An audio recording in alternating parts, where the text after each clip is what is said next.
Hey there, and welcome to Undoing We, Divorce and Life Conversations on WGSN-DB Going Solo Network, radio, podcast, and TV. I'm your host, Mardi Winder-Adams. I'm a divorce coach, a mediator, and someone who's been through exactly what you're going through. This show is all about helping you get through the tough stuff, the overwhelm of divorce, the what now moments, and the messiness of trying to rebuild your life.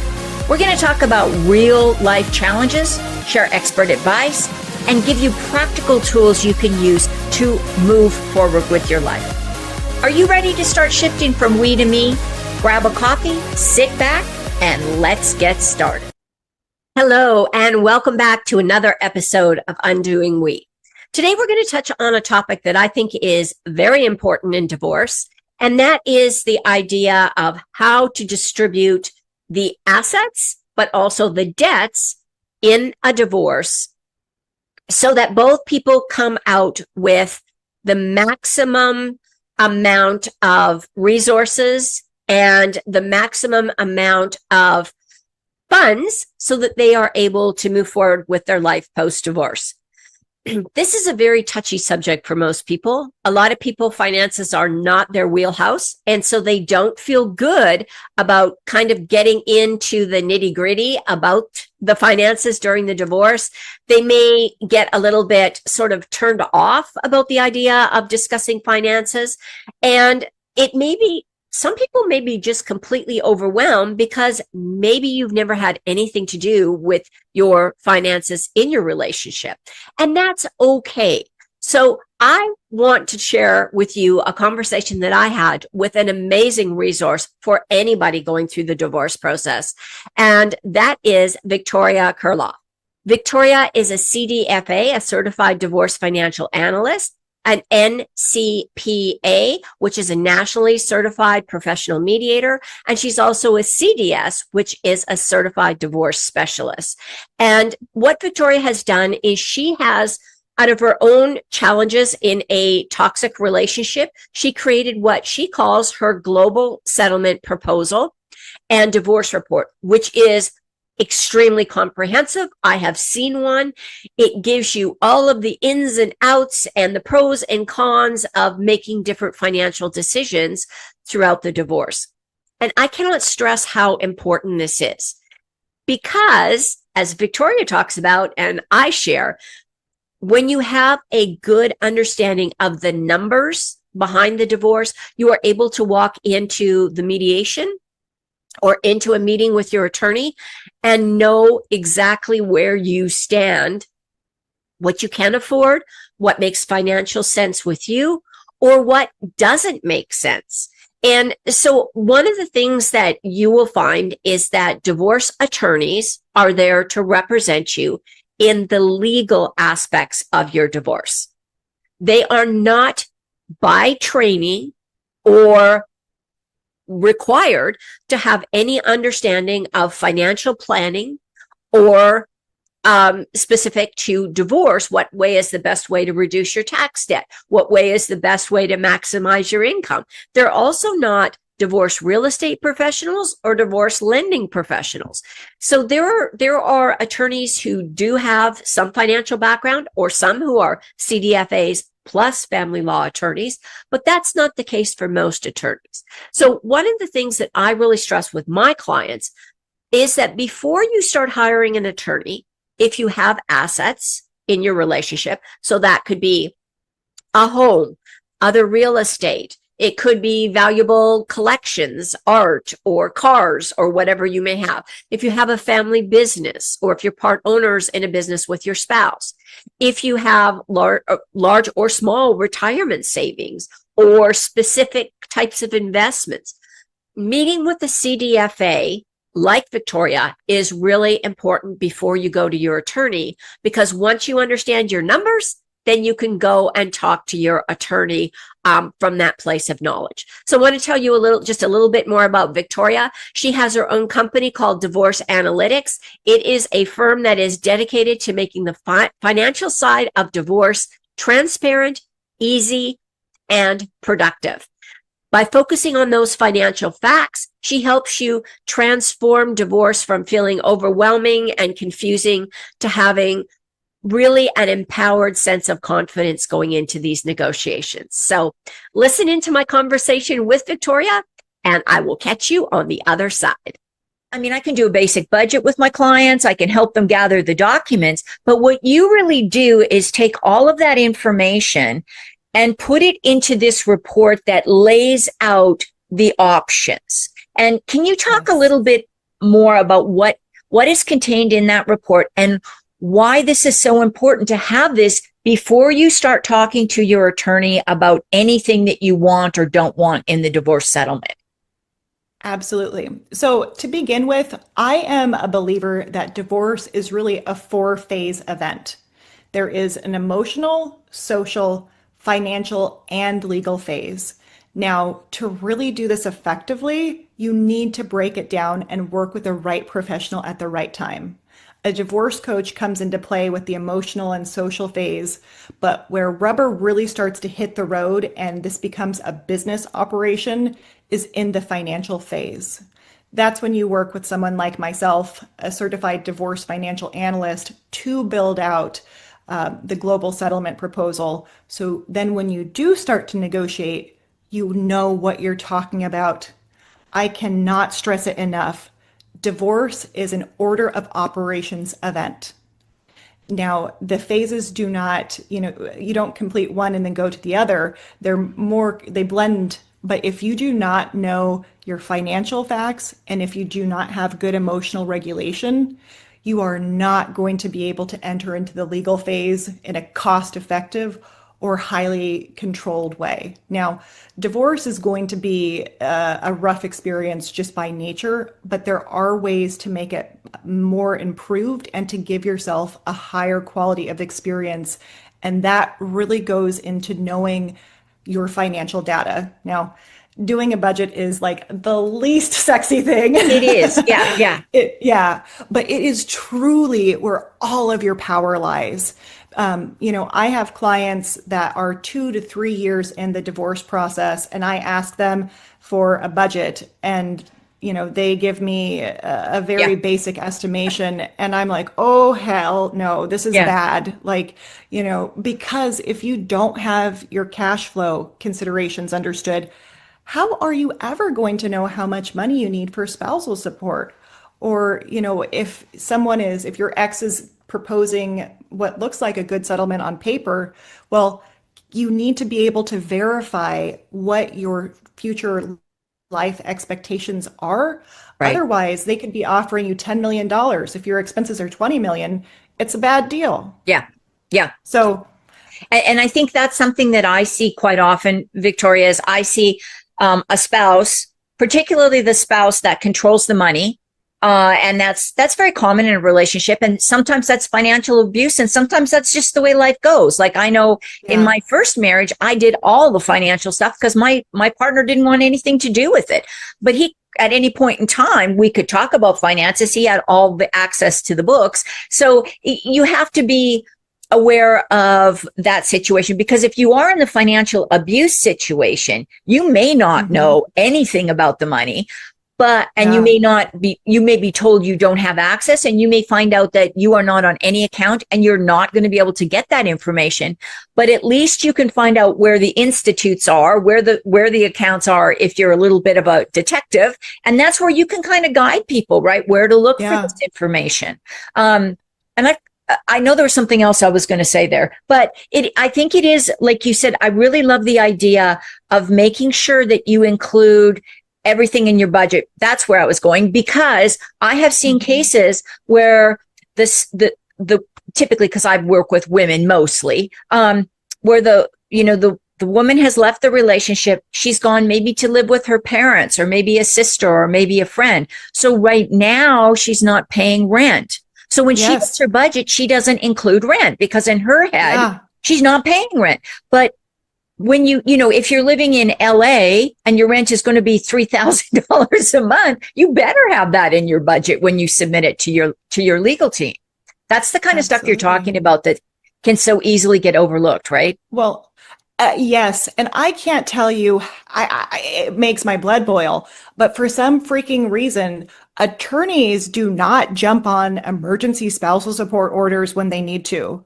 Generally, there tends to be some custody issues or something that's a little bit more pressing from their perspective. But from most of my clients who tend to be women as well, but I also have stay-at-home dads who have given Yeah, up sure. everything and Sure. now they're, having to rebuild.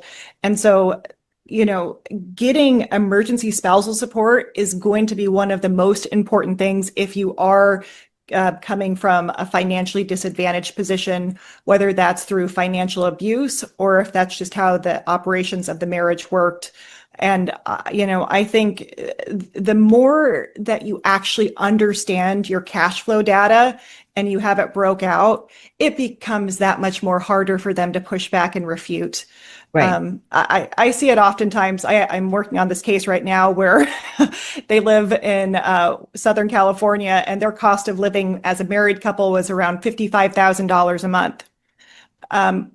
She ended up with like a $4,000 allowance or whatever, but then all of the other credit cards were paid for by her ex.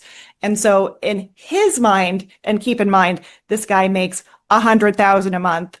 He thinks she should be more than enough satisfied with $4,000 in support because that's what her allowance was. Right. So, it's years of gaslighting, bad family financial narratives that were spoken into existence during the marriage for a control tactic or just, maybe through sheer ignorance and miseducation. But that is really my job to go through and break apart. Right. So many people have been told that your money is my money and my money is my money. Yes. No, Yeah. never shall the two meet. And that is 100% false. Depending on what state you're in, it's either an equitable distribution, which is what's fair, maybe not equal, or a community property distribution, which is 50-50. Right. Well, there's so many different caveats to that. I won't go into the details of a willful dissipation of marital funds claim, but for the most part, you have to figure out what that total marital estate value is and what any separate property interest would be. Right. So the more that you can go back to supporting documentation to guide this process, it is really going to make short work of everything else. Right. And I think, so I am in a community property state. I think there's only 9 of them now in the United States. But whether it's community property or equitable distribution, in most cases, it's going to be, the gold standard would be that 50-50. But I don't know any case that it's ever 50-50 because there are some things that are excluded from that. Like if you have an insurance, like if you get paid insurance money, that's typically not considered community property unless you commingle funds. And that's a whole nother thing, right? Where you actually if I owned a house prior to the marriage, even in a 50-50 state, that's separate property. Yeah. But if the spouse then pays repairs on that home and is contributing to the mortgage on that home or the insurance payment on that home, now they have equity in the home, right? So there's all these things that people don't understand.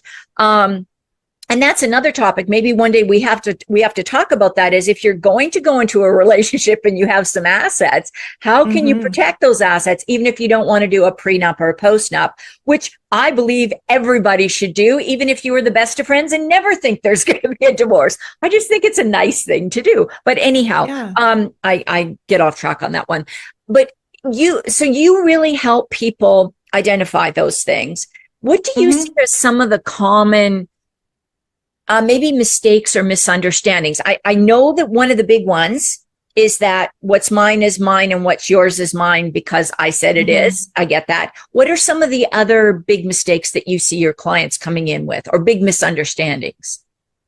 I would say the budget. It is probably the one thing that is overlooked the most, that has the most amount of power to get you what you want. You really need to be able to create a report that stands on its own without you. I think that's something that we often, clients don't realize, right? You're probably not going to be in the room negotiating with your partner It's going to either be through a mediator or it's going to be, through attorneys, hopefully not a judge. But at the end of the day, the divorce process is always dictated by how well you guys can communicate together. And it's when that there's a lack of financial transparency and a lack of the different financial issues for resolution. That's when people have a tendency to have to then increase the negotiating power and wind up with bulldog attorneys that are not really productively moving the ball forward. Right. But definitely the budget is one of the most important things. Another thing is that not all assets are created equal. That is a huge issue that I see, especially with spouses that are a little financially unsure and their husband or wife comes to them and says like, hey, I'm going to I put together a deal trying to save us money. Well, let's, save on attorney's fees. But oh, by the way, I snuck a few bombs in here that you're not going to be able to tell unless you get outside help. So generally what that looks like is that someone will offer $100,000 of the 401k for you to take, and then they're going to retain the $100,000 IRA Roth account. And so a Roth account is funded with post-tax dollars. So Right. that's like, straight off, the account balance is what the valuation is. However, with a traditional IRA or a 401k or a 403b or a 457b, all of those qualified retirement plans are funded with pre-tax dollars. Right. So that 100 is actually like they're going to keep 100. You're going to have to pay your ordinary income tax on that distribution. So it's actually 70,000.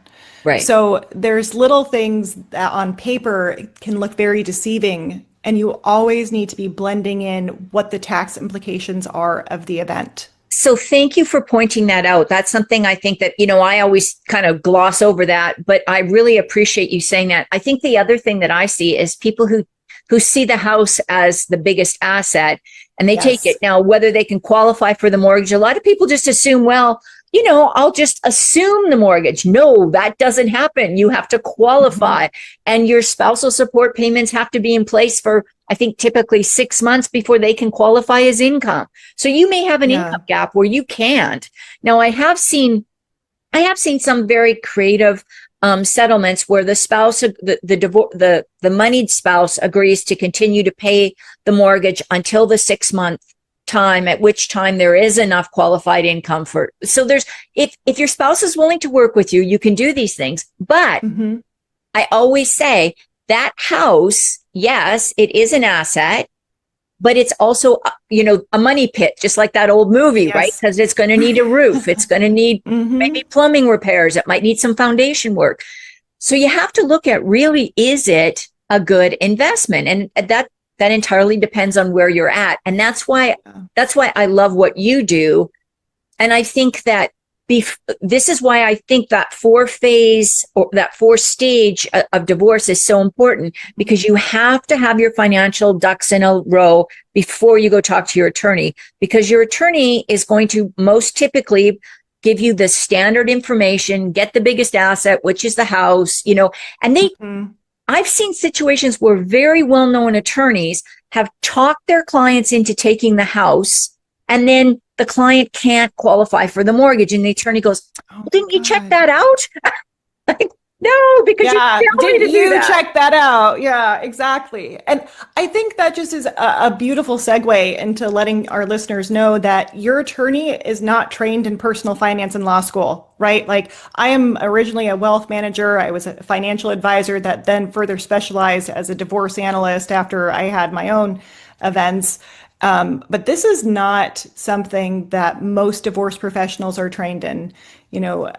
Finance is a beast onto its own, and there's so many little nuances. And even how you mentioned, some mortgages have an assumption option, which will enable you to preserve that lower interest rate and potentially take your spouse off of the note. However, a lot of mortgages aren't like that. They don't even give you that option. Right. So what that means is you have to go through the full-blown underwriting process.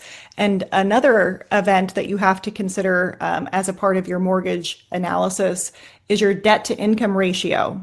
Right. And that becomes there's so many little gates that you have to go through and make sure that you can properly fit. Otherwise, what ends up happening is that you spend $100,000 fighting for an asset that you're going to have to turn around and then sell. And then if you're single when you sell, you're going to take the capital gains hit of 500,000 instead of the 250. So there's all of these things that that can quickly turn what looks like a really good divorce settlement into something that's not good. So as you can hear, we covered a lot of information in that short segment. So one of the things I think that is really critical that Victoria talked about, and I certainly support her in this understanding of divorce, is that there are different phases and stages and areas where you're going to have to focus on during your divorce at different points in time. Now, hopefully all four of those spheres that Victoria talked about don't all come together at the same time, but there really are times when you are going to want to have more specific information about one aspect of divorce over another.